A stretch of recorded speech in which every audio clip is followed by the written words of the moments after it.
당신은 회사에서 좋은 사람입니까? 아니면 일 잘하는 사람입니까? 혹시 이 두 가지를 모두 잡으려다 결국 반만한 호구가 되어버리진 않았나요? 저는 입사 후 5년 동안 거절을 모르는 사람이었습니다. 내 업무가 쌓여 있어도 동료의 부탁을 들어주느라 야근을 밥 먹듯 했고, 점심시간에는 원치 않는 메뉴를 먹으면서도 웃으며 맞장구를 쳤습니다.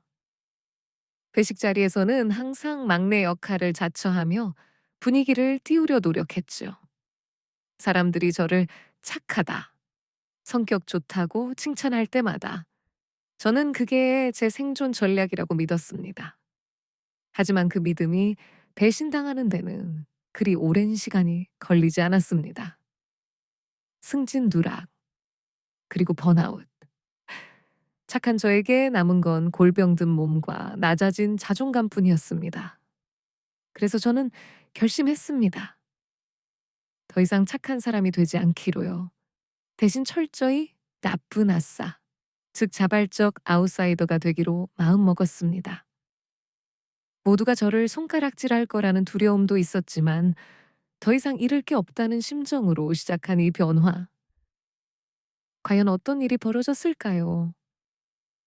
오늘은 제가 착한 사람 콤플렉스를 갖다 버리고 회사에서 나쁜 아싸가 되기로 결심한 후 겪게 된 놀라운 세 가지 변화에 대해 이야기해 보겠습니다.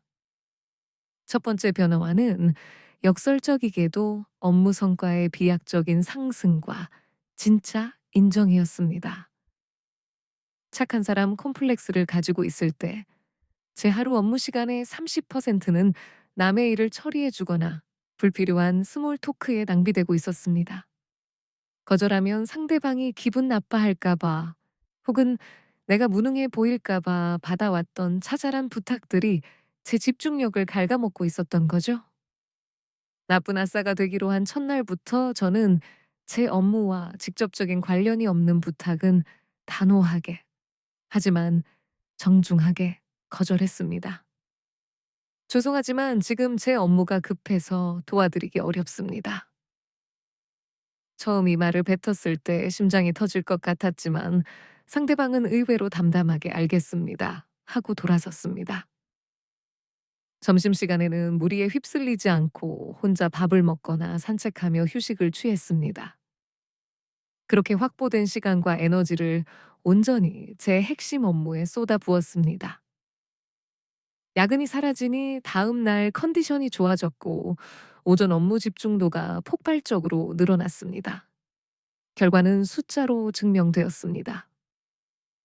남의 일을 돕느라 정작 기한을 간신히 맞추던 제가 가장 먼저 퀄리티 높은 결과물을 내놓기 시작한 겁니다. 사람들은 더 이상 저를 사람 좋은 김대리라고 부르지 않았습니다. 대신 깐깐하지만 일 하나는 확실한 사람으로 평가하기 시작했습니다. 착해서 받는 칭찬은 고마움의 표시지만 실력으로 받는 칭찬은 존중의 표시였습니다. 저는 비로소 회사라는 조직의 본질이 친목이 아닌 이익 창출에 있다는 것을 깨달았습니다. 두 번째 변화는 인간관계의 필터링입니다.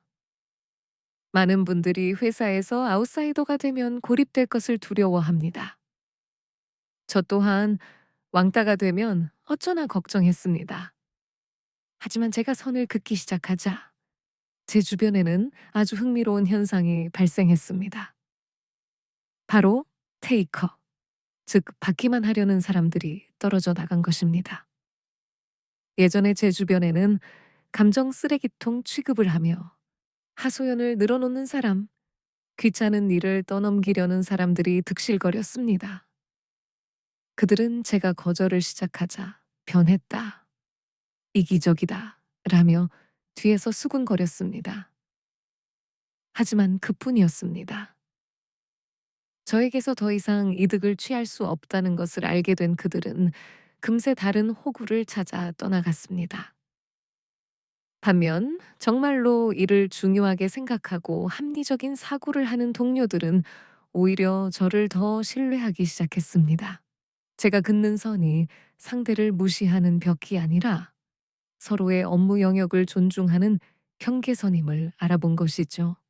불필요한 감정 소모가 사라지니 회의 시간이나 협업 과정에서 대화가 훨씬 간결하고 명확해졌습니다. 술자리가 아닌 업무로 맺어진 관계는 생각보다 훨씬 담백하고 튼튼했습니다. 모두에게 사랑받으려는 욕심을 버리니 비로소 나를 존중해주는 진짜 동료가 누구인지 보이기 시작했습니다. 고립된 것이 아니라 알곡과 쭉정이가 걸러진 것입니다. 마지막 세 번째 변화, 그리고 가장 중요한 변화는 바로 퇴근 후의 삶과 자존감의 회복입니다. 착한 사람으로 살 때는 퇴근 후에도 회사의 잔상이 저를 괴롭혔습니다. 아까 거절하지 못한 그 일은 어떻게 처리하지? 김 과장님이 표정이 안 좋던데 나 때문인가? 타인의 감정을 살피느라 소진된 에너지는 집에 와서도 충전되지 않았습니다. 늘 불안했고 회사에서의 평가가 곧 제 존재 가치인 양천정응긍했습니다. 하지만 나쁜 아싸가 되기로 한 후 저는 회사의 문을 나서는 순간 회사와 완벽하게 단절될 수 있었습니다. 회사에서의 나는 계약된 업무를 수행하는 전문가일 뿐 그들의 감정까지 책임져야 하는 포모가 아니라는 사실을 받아들였기 때문입니다.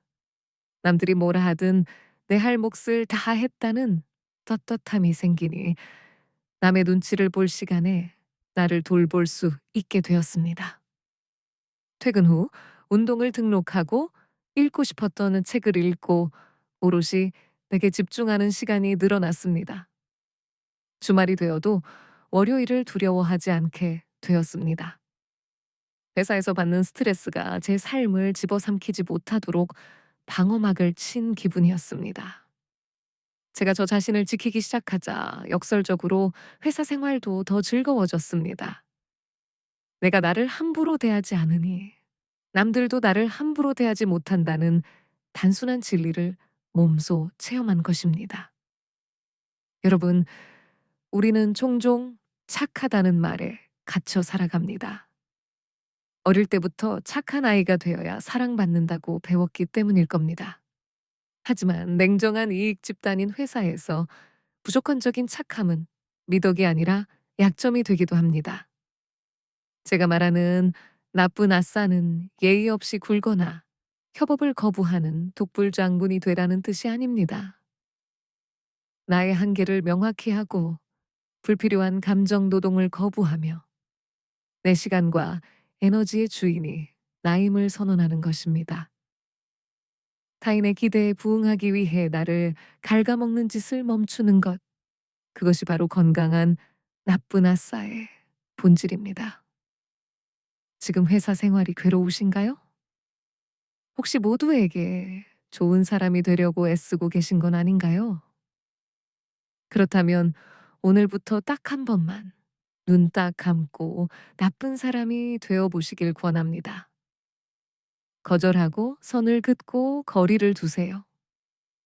처음엔 두렵겠지만 장담하건대 그 끝에는 훨씬 더 자유롭고 유능해진 당신이 서 있을 것입니다. 착한 사람은 천국에 갈지 모르지만 나쁜 아싸는 어디서든 살아남습니다. 그리고 무엇보다 퇴근 시간이 즐거워집니다. 여러분의 직장 생활이 남을 위한 희생이 아닌 나를 위한 성장이 되기를 응원합니다.